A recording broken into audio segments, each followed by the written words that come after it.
Hello SME owners, welcome back to HR Times. என்னோட 28 years of experience in the field of organization behavior and organization developmentல நான் நிறைய videos regarding employer and எம்ப்ளாயியை பற்றி பேசிக்கிட்டே இருக்கோம். அதோட தொடர்ச்சி தான் இந்த வீடியோவில். ஆர்கனைசேஷன் டெவலப்மெண்ட்டில் பார்த்திங்கன்னா ரொம்ப கிரிட்டிக்கலாக இருக்கக்கூடிய விஷயங்கள் இந்த job design, job enrichment, job satisfaction, அதுக்கப்புறம் மோட்டிவேஷன், இதெல்லாம் நம்ம எம்ப்ளாயீஸை எப்படி பண்ணணுன்றது தான் அதிகமாக பேசுகிறது. ஜாப் என்கேஜ்மெண்ட் அப்படின்லாம் சொல்லுவோம். இதில் மாடல்ஸ் நிறையா இருக்குது.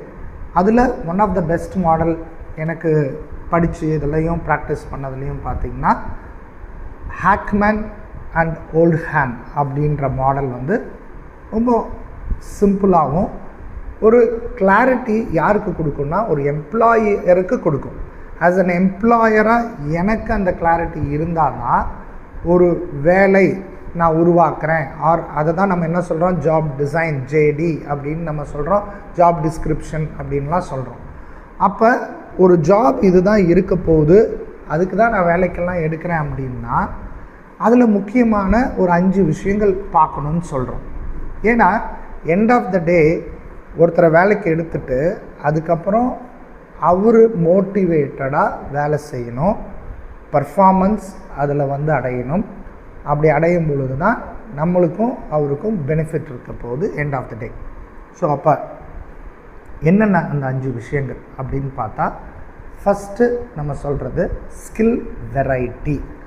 அப்படின்னா அந்த அவர் செய்யக்கூடிய வேலையில் ஒரு பர்டிகுலர் ஸ்கில்லை மட்டும்தான் எடுத்துகிட்டு போகிற மாதிரி இருக்கா, இல்லை தெர் ஆர் வேரியஸ் ஸ்கில்ஸ் அவர் கற்றுக்கிறதுக்கும் அவர்கிட்ட இருக்கக்கூடிய ஸ்கில்ஸை இம்ப்ளிமெண்ட் பண்ணுறதுக்கும் ஆப்பர்ச்சுனிட்டி இருக்கா.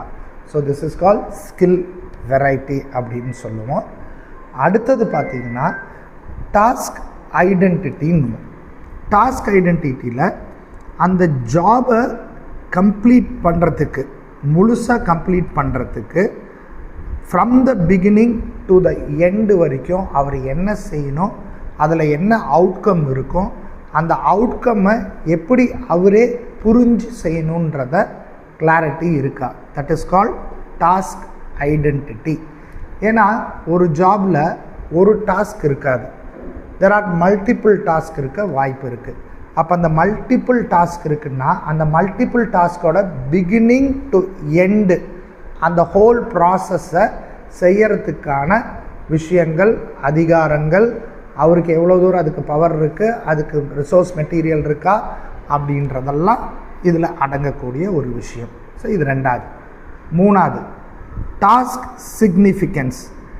அந்த ஜாபில் சப்ஸ்டான்ஷியல் இம்பேக்ட் இவருனால, சப்ஸ்டான்ஷியல் இம்பேக்ட்னா இவர் அந்த ஜாப் எடுத்து செய்கிறனால அந்த இம்பேக்ட் டு அதர்ஸ் அது ரொம்ப முக்கியம். ஏன்னா அவரை சார்ந்து நிறையா பேர் அந்த டாஸ்கில் இருப்பாங்க, இல்லைனா இவர் லீட் பண்ணிக்கிட்டு இருப்பார். அப்போ ஒரு 10-15 பேருக்கு அவர் சொல்ல வேண்டியதாக இருக்கும்.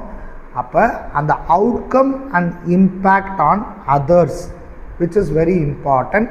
அந்த விஷயங்கள் அவருக்கு தெளிவாக இருக்கா அப்படின்றது தான் இந்த டாஸ்க் சிக்னிஃபிகன்ஸில் நம்ம எடுத்து சொல்கிறது. 4வது அட்டானமி.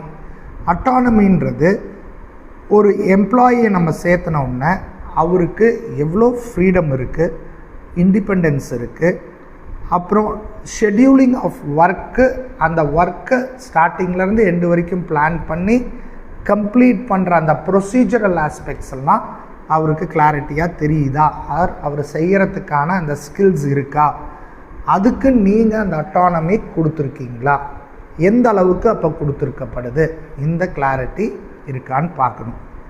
5வது ஃபீட்பேக் சிஸ்டம். இங்கே நம்ம ஃபீட்பேக்குன்றது அந்த எம்ப்ளாயியே அவரோட ஃபீட்பேக்கை actual result of his performance, நான் இந்த பர்ஃபார்மன்ஸ் பண்ணியிருக்கேன், இந்த பர்ஃபார்மன்ஸுக்கு எனக்கு இங்கெங்கெல்லாம் ஃபீட்பேக் கிடச்சிருக்கு அப்படின்றதுக்கு அந்த ஓப்பன் சிஸ்டம் ஆஃப் கம்யூனிகேஷனும் அந்த ஃபீட்பேக் மெக்கானிசமும் அவருக்கு தெரியுமா, அவருக்கு இருக்கான்றது பார்க்குறது தான் இந்த 5 பாயிண்ட். ஸோ இந்த 5 பாயிண்ட்டும் உங்கள் ஜாப் கேரக்டரிஸ்டிக்ஸில் வெரி கிளியராக நீங்கள் ஸ்டேட் பண்ணியிருந்தீங்கன்னா, இப்போ நம்ம பேச போகிறது தான் ரொம்ப முக்கியம். மோட்டிவேஷனல் பொட்டன்ஷியல் ஸ்கோருன்னு சொல்லுவோம். மோட்டிவேஷன், ஏன்னா end of the day everyone has to be motivated. இன்னொன்று, எனக்கே நான் மோட்டிவேட் ஆகணும்னா இந்த 5 பாயிண்ட்டை வச்சு தான் ஸ்கோரிங் இருக்குது. இதுக்கு ஃபார்முலா இருக்குது. இந்த ஃபார்முலா என்னன்னு பார்த்தீங்கன்னா, நான் சொன்ன கோர் ஜாப் டைமென்ஷனில் இருக்கக்கூடிய விஷயங்களை வச்சு தான் இருக்குது. Skill variety plus task identity plus task significance, இதுக்குள்ளே இருக்கிறத ப்ளஸ் பண்ணி அதுக்கு ஸ்கோரை டிவைடட் பை 3 பண்ண வாட்டி இன்ட்டு அட்டானமிக்கு ஒரு ஸ்கோர் இருக்குது, ஃபீட்பேக்குக்கு ஒரு ஸ்கோர் இருக்குது. இது ரெண்டையும் மல்டிப்ளை பண்ணணும். அப்படின்னா skill variety, task identity, task significance divided by 3, அதில் வர ஸ்கோர்லேருந்து இன்ட்டு அட்டானமி இன்ட்டு ஃபீட்பேக். இதை நம்ம ஒரு ஸ்கோரிங் சிஸ்டம் நம்மக்கிட்ட இருந்துச்சுன்னா, இதுக்கெல்லாம் இருக்குது, இந்த ஸ்கோரிங் சிஸ்டத்தை நம்ம அப்ளை பண்ணால் எவ்வளோ தூரம் மோட்டிவேஷ்னல் பொட்டன்ஷியல் இருக்குது அப்படின்றதையும் நம்ம கண்டுபிடிக்க முடியும். ஸோ இது மாதிரி மேனேஜ்மெண்ட்டில் நிறைய மாடல்ஸ் இருக்குது. பட் ஸ்மால் ஆர்கனைசேஷனில் நம்ம என்ன பண்ணுவோன்னா, இந்த மாதிரி மாடல்ஸை எடுத்து ரொம்ப டீட்டெயிலெல்லாம் பார்க்க மாட்டோம். நம்மளுக்கு தெரிஞ்சதை செய்வோம். தெரிஞ்சதை செய்யும் பொழுது சம்டைம்ஸ் அது ரொம்ப பாசிட்டிவாக அமையலாம். நிறைய நேரம் அது நெகட்டிவாக இருக்கும் பொழுது எதை போய் பார்த்து நம்ம அதை கரெக்ஷனல் ஃபேக்டர்ஸ்க்கு கொண்டு போகணுன்னா, இந்த மாதிரி மாடல்ஸ் நம்மளுக்கு இருந்தால் தான் அந்த கரெக்ஷனல் ஃபேக்டர்ஸ்க்கு கொண்டு போய் இம்ப்ரூவ் பண்ண முடியும். ஐம் ஷுர் இந்த வீடியோவில் நான் பேசின இந்த ஜாப் கேரக்டரிஸ்டிக்ஸ் உங்களுக்கு புரிகிற மாதிரி இருந்திருக்கும். அதை அப்ளை பண்ணி பாருங்கள். சப்போஸ் அதில் எதனாச்சும் உங்களுக்கு சேலஞ்சஸ் ஆர் சந்தேகங்கள் இருந்தால் always free feel to call us and I'll be there to help you. Thank you.